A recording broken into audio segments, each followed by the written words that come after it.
নীতি 2024 থেকে 27 এর খসড়া অনুমোদন, যাতে আমাদের রপ্তানিটা প্রতিযোগিতামূলক থাকে এবং রপ্তানিকারকরা যেন উৎসাহিত বোধ করে, সেই দিকে নজর দিয়ে গতকাল এর আগেরটাও সেরকম ছিল, এবারটাও সেরকমই করা হয়েছে।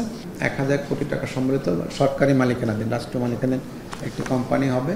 এই কোম্পানির মূল দায়িত্বটাই থাকবে পদ্মা সেতুর মেনটেন্যান্স এবং ওই যে টোল আদায় টাদা যে করাগুলো আছে সেগুলো, মানে পুরো দায়িত্বটা সেখানে থাকবে।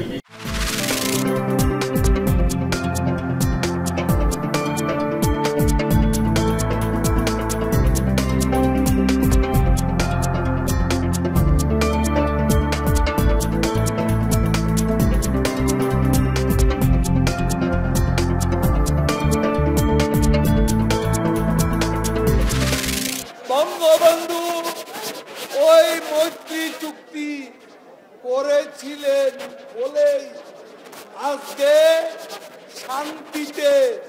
শান্তিপূর্ণভাবে ছিটমহল বিনিময় হয়েছে। এখন কেন্দ্রের সরকার যদি মমতা না বলে, তাকে রাজি করাতে হবে। তিনি এতদিন না বলে আসছেন, তাকে হাঁ করাতে হবে। তা নাহলে ভারতের সংবিধানে আমরা অ্যালাউ করে না যে আমাদের সাথে ভারত সরকার তাদের রাজ্যকে বাদ দিয়ে চুক্তি করবে, এই সুযোগ নেই। যে কথাগুলি বলা হচ্ছে যে বাংলাদেশের বুক চিরে ভারতীয় ট্রেন এক প্রান্ত থেকে আরেক প্রান্তে যাবে, বুক চিরে যাওয়ার যে বিষয়টি, কিন্তু এই সমঝোতা স্মারকে এটিও বলা আছে যে ভারতের মধ্য দিয়েও বাংলাদেশের ট্রেন নেপাল এবং ভুটানে যাবে, এই সমঝোতা স্মারকে বলা আছে। এবং নেপাল এবং ভুটান থেকে বাংলাদেশের ট্রেন বা তাদের ট্রেন ভারতের মধ্য দিয়ে বাংলাদেশে এসে মংলা পোর্ট বা চিটাগং পোর্ট ব্যবহার করবে। তারা কিন্তু এখন কলকাতা পোর্ট ব্যবহার করে, অর্থাৎ আমাদের পোর্টগুলোকে আমরা লাভজনক করব। তাহলে কি আপনি বলবেন যে ভারতের নতজানু পররাষ্ট্রনীতি হয়ে গেল? তারা তাদের কলকাতা পোর্টকে বঞ্চিত করে বাংলাদেশের পোর্টকে লাভজনক করে দিচ্ছে। বিষয়টি কিন্তু আসলে আঞ্চলিক সহযোগিতার বিষয়।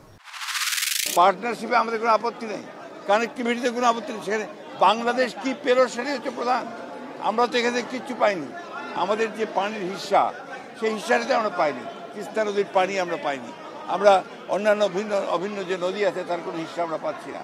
আমরা কোনো ষড়যন্ত্রের কথা বলছি না। আমরা বলছি সরকারি, এই অবৈধ সরকার তারাই আজকে চক্রান্ত করছে যে বাংলাদেশকে পরনির্ভরশীল করে ফেলা। এর প্রভাবে বাংলাদেশের উপর এখন মৌসুমী বায়ু সক্রিয় হয়ে যাচ্ছে এবং বঙ্গোপসাগরে শক্তিশালী হচ্ছে। বিদায় বাংলাদেশের উপরে গত 2 থেকে 3 দিন যাবৎ দেশের উপর বিভিন্ন অংশে বৃষ্টিপাত হচ্ছে।